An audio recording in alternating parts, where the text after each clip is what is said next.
6ാം class പഠിക്കുന്ന ഒരു മോളാണ് നമ്മുടെ ക്ലാസ്സിലെ ഏറ്റവും പ്രായം കുറഞ്ഞ കുട്ടി. 6ാം ക്ലാസ് പഠിക്കുന്നത്. അത് ഒരു ദിവസം മെഷീൻ നന്നാക്കാൻ വേണ്ടിയിട്ട് വീഡിയോ കോളിൽ വന്നപ്പോൾ ഞാൻ അവരെ ഉമ്മയാണ് എൻ്റെ സ്റ്റുഡൻറ്റ് വിചാരിച്ചു. അപ്പോൾ മോളാണ് മെഷീൻ്റെ അടുത്ത് നിൽക്കുന്നത്. ഞാൻ പറഞ്ഞു ഉമ്മാനെ വിളിക്കുക പറഞ്ഞു. അപ്പോൾ പറഞ്ഞു ടീച്ചറെ ഞാനാണ് സ്റ്റുഡൻറ്റ് പറഞ്ഞു.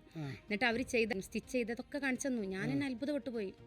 അത് പറയാതിരിക്കാൻ പറ്റില്ല. 6ാം ക്ലാസ് പഠിക്കുന്ന ഒരു കുട്ടിക്ക് അങ്ങനെ ചെയ്യാൻ കഴിഞ്ഞിരിക്കണമെങ്കിൽ. അതേപോലെ അമേരിക്കയിൽ നിന്ന് നമുക്ക് 72 വയസ്സായ ഒരു ടീച്ചറുണ്ട്. കഴിഞ്ഞ ഓണത്തിന് ടീച്ചറിൻ്റെ അടുത്ത് പറഞ്ഞത് ഞങ്ങളുടെ ഫാമിലിക്ക് എല്ലാവർക്കും ഞാനാണ് സ്റ്റിച്ച് ചെയ്തത്, അപ്പോൾ ഈ ഓണം നൂർജാൻക്കുള്ളതാണെന്ന്. അങ്ങനെ അമേരിക്കയിൽ സെറ്റിൽഡ് മലയാളി. മലയാളി. നമുക്ക് UK, USA, Dubai, Qatar, Oman, Saudi Arabia, അങ്ങനെ പുറത്തുനിന്ന് എല്ലായിടത്തും സ്റ്റുഡൻ്റ് ഉണ്ട്.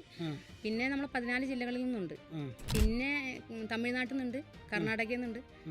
പിന്നെ എനിക്ക് തമിഴ് സംസാരിക്കാൻ അറിയില്ല, പക്ഷെ അവർ പറയുന്നത് മലയാളം അവർക്ക് മനസ്സിലാവുന്നുണ്ട്. പിന്നെ കർണാടകയിൽ നിന്നും അങ്ങനെ അവരുടെ നമുക്ക് അത്ര കണ്ട് ക്യാച്ച് ചെയ്യാൻ കഴിയില്ല.